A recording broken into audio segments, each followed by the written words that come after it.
आप में से कई सारे लोग बीटीएस के फैन फिक्शंस तो देखते ही होंगे और मुझे पता है कि मुझे आपको बताने की ज़रूरत तो नहीं है कि फैन फिक्शंस में क्या होता है, क्योंकि बीटीएस के फैंडम में फैन फिक्शंस इतने फेमस हैं कि आप में से हर एक आर्मी ने कभी ना कभी एक बार तो फैन फिक्शन वीडियोस देखने की कोशिश करी ही होगी।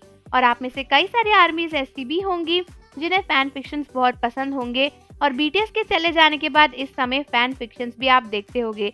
लेकिन सवाल ये है कि क्या बीटीएस के फैन फिक्शंस देखना हम सभी आर्मीज के लिए सही है या फिर नहीं।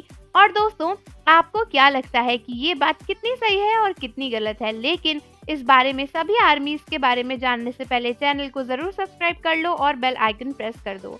तो बीटीएस की फैन फिक्शंस वीडियोस यूट्यूब पर कुछ ऐसी वीडियोस होती हैं जो बहुत ज़्यादा हाई डिमांड पर रहती हैं और बहुत ही सारी बीटीएस आर्मीज को बीटीएस की फैन फिक्शंस को पढ़ना, उनकी वीडियोस को देखना बेहद पसंद है, क्योंकि अक्सर इन फैन फिक्शंस में एक आइडल और एक नॉर्मल इंसान का रिलेशन दिखाया जाता है, जहाँ पर आप इमेजिन कर सकते हो कि आप बीटीएस के साथ हो, आप उनके साथ उनकी रियल लाइफ में हो और इमेजिनरी स्टोरीज होती हैं। लेकिन क्या ये स्टोरीज हमारे लिए सही हैं? क्योंकि दोस्तों, कहीं ना कहीं अगर मैं ब्रूटली ऑनेस्ट होकर बोलूं तो ये सिर्फ और सिर्फ इमेजिनेशंस की स्टोरी है जो कभी भी सच नहीं हो सकती। कई सारी बीटीएस आर्मीज इन फैन फिक्शंस को देखकर अपनी रियलिटी भूल जाती हैं और वो ये सोचती हैं कि वो भी बीटीएस की लाइफ पार्टनर बन सकती हैं या फिर उनके साथ भी ऐसी स्टोरीज रियल में हो सकती हैं, जबकि इन स्टोरीज का रियल में होना बहुत ही ज़्यादा रेयर है। एक बार को कह सकते हैं कि नामुमकिन जैसा ही है। लेकिन फिर भी बहुत सारे आर्मीज इन स्टोरीज से इन्फ्लुएंस हो जाती हैं और अपनी रियल लाइफ को भूल जाती हैं।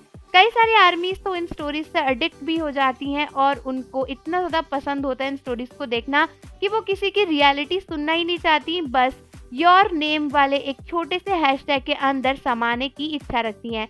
लेकिन क्या ये बात सही है? कहीं ना कहीं ये फैन फिक्शंस हम सभी के फ्यूचर को बुरी तरीके से अफेक्ट कर रहे हैं, क्योंकि ये हमारे प्रैक्टिकल दिमाग को डिल्यूजनल वर्ल्ड में ले जाते हैं और हम सभी को ये सोचने पर मजबूर कर देते हैं कि बीटीएस हमारी प्राइवेट लाइफ का एक हिस्सा है। जबकि दोस्तों, सच में देखा जाए तो बीटीएस हमारी प्राइवेट लाइफ का इतना बड़ा हिस्सा नहीं है। वो हमारे के-पॉप आइडल्स हैं जिनसे हम इंस्पायर्ड होते हैं, उन्हें हम प्यार करते हैं। लेकिन अगर देखा जाए तो हमारी रियल लाइफ और बीटीएस की रियल लाइफ बहुत अलग है। लेकिन इन फैन फिक्शंस की वजह से कई सारी आर्मीज अपनी रियल लाइफ को बीटीएस की लाइफ से कंपेयर करने लगती हैं, उनसे जोड़ने लगती हैं, जिसकी वजह से वो रियल में अपनी लाइफ में अपने दोस्तों से, अपने फैमिली मेम्बर्स से बहुत दूर चली जाती हैं। और कई सारे ऐसे केसेस देखे भी गए हैं जहां पर बीटीएस से ओवर ऑब्सेस्ड होने के बाद ऐसे लोग फिर कोई ना कोई गलत कदम उठा लेते हैं, जैसे कि अपने घर से भाग जाना या फिर अपने घर वालों को हेट करने लगना या फिर अपने दोस्तों से दूर हो जाना और अपनी रियलिटी को भूल जाना। तो कहीं ना कहीं फैन फिक्शंस देखना ठीक है, लेकिन उनसे ऑब्सेस्ड होना या फिर बहुत ज़्यादा देखना काफ़ी ज़्यादा गलत है।